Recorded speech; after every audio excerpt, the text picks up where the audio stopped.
Class 10th science chapter 1 chemical reaction and equation से जो last years के question हैं उनमें फर्स्ट क्वेश्चन है electrolysis of the water is a decomposition reaction the mass ratio of the hydrogen and the oxygen gases liberated at the electrode during electrolysis of the water is so the mass ratio is the option D 1:8।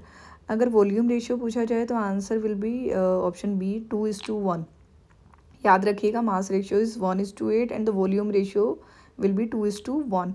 Second question is two statements are given assertion and the reasons given होगा and पूछा जाएगा कि assertion and reason दोनों true हैं या false हैं and क्या ये एक सही रीज़न है इस असर्शन के लिए।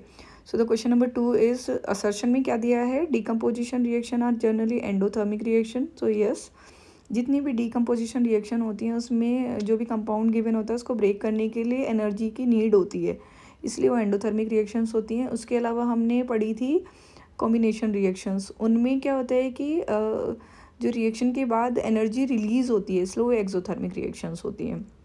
सो असर्शन इज़ राइट एंड जो रीज़न है यहाँ पर decomposition of organic matter into compost is an exothermic process.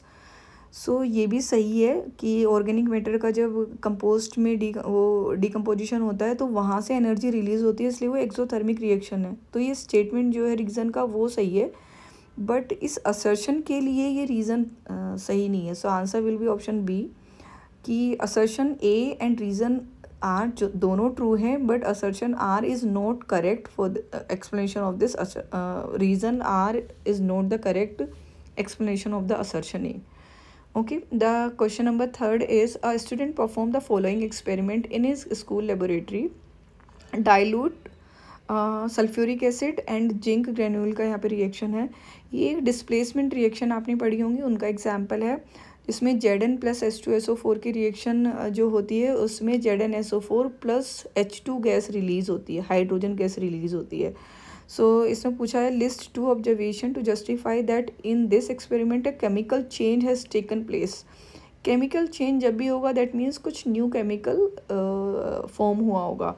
सो यहाँ पर ZnSO4 बनता है एंड एक हाइड्रोजन गैस रिलीज़ होती है, तो इसमें गैस का एवोल्यूशन होता है।